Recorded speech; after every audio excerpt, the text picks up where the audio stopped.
Hello everyone, my name is Arturo Garcia, and today I will be talking about my ultrasonic sensor project for electromechanical systems.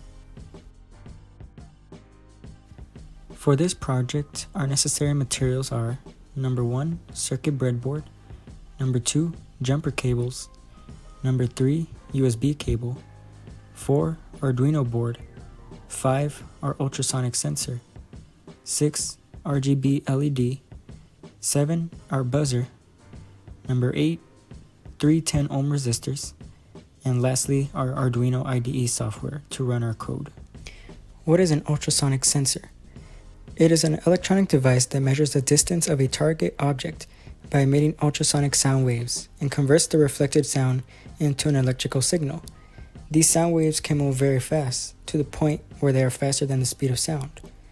These ultrasonic sensors are used a lot in vehicles that have automatic braking systems, lane control, and automatic parking. This project also includes an RGB LED.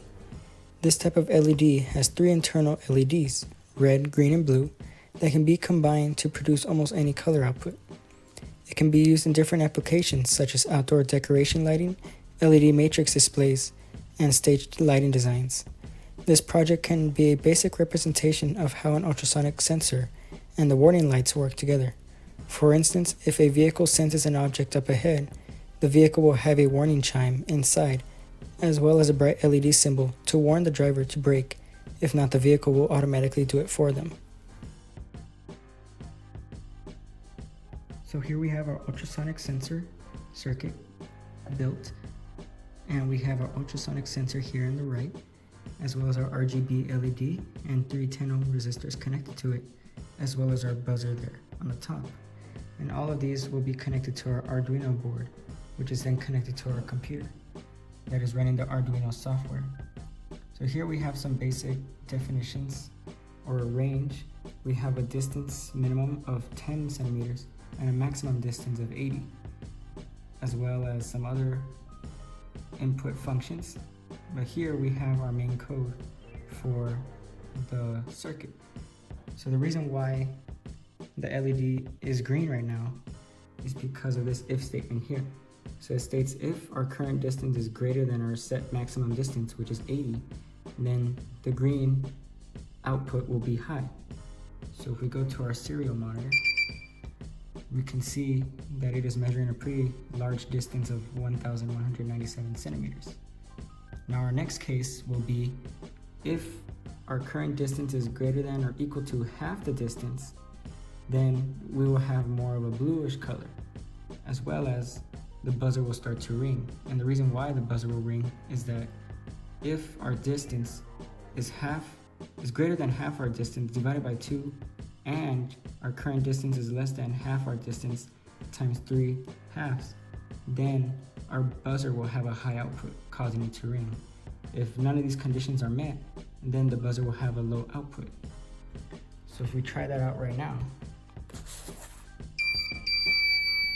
we can see that the sensor starts to detect an object getting closer and causes the buzzer to ring. So if we see here, that is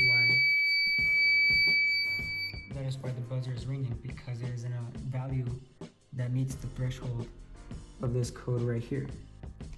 Now our next piece of code states that if our distance is less than or equal to half the distance and our distance is greater than or equal to our distance minimum, then we'll have more of a reddish color, more reddish violet color,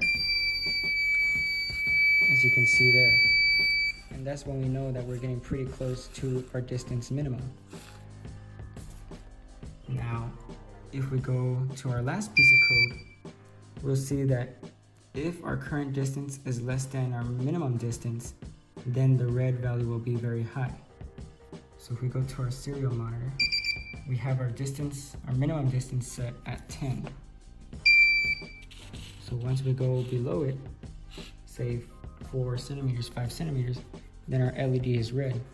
But the reason why the buzzer is not ringing is because our distance is way lower than our distance minimum.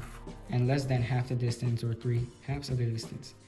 And the reason why the sensor doesn't really work well when an object is close is because its wavelengths are not able to bounce back in such a tight space, so the receiver is not able to read the code. And that is why our circuit functions the way it does. That concludes the end of my video. Thank you very much for watching.